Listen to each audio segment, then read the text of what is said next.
আসসালামু আলাইকুম ওয়া রাহমাতুল্লাহি ওয়া বারাকাতুহু। সম্মানিত মুসলমান ভাই বোনেরা, আপনারা যারা কোরবানি দিতে অক্ষম কিন্তু কোরবান পূর্ণাঙ্গ সওয়াবগুলো পেতে চান, তারা এই আমলটি করতে পারেন।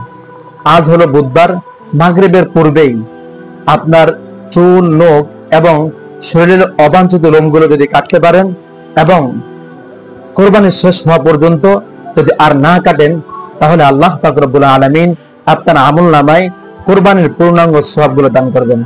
হযরতে উম্মে সালামা রাদিয়াল্লাহু তাআলা আনহা থেকে বর্ণিত, রাসূলুল্লাহ সাল্লাল্লাহু আলাইহি ওয়াসাল্লাম ইরশাদ করেছেন, তোমাদের মধ্যে যারা কোরবানি দেওয়ার ইরাদা করেছে, তারা যেন জিলহজ মাসের চাঁদ ওঠার পর থেকে কোরবানি সম্পূর্ণ করা পর্যন্ত তাদের চুল, নখ এবং শরীরের অবাঞ্ছিত লোমগুলো কাটা থেকে যেন বিরত থাকে।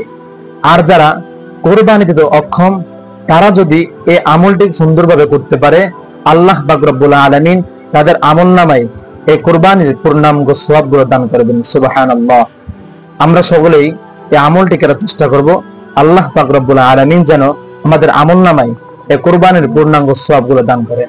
ছোট্ট একটা রিকোয়েস্ট, সকলে ভিডিওটি শেয়ার করে দিবেন যেন আপনার এই শেয়ারের মাধ্যমে অন্যজন এই আমলটি করতে পারে। আসসালামু আলাইকুম ওয়া রাহমাতুল্লাহি ওয়া বারাকাতুহু।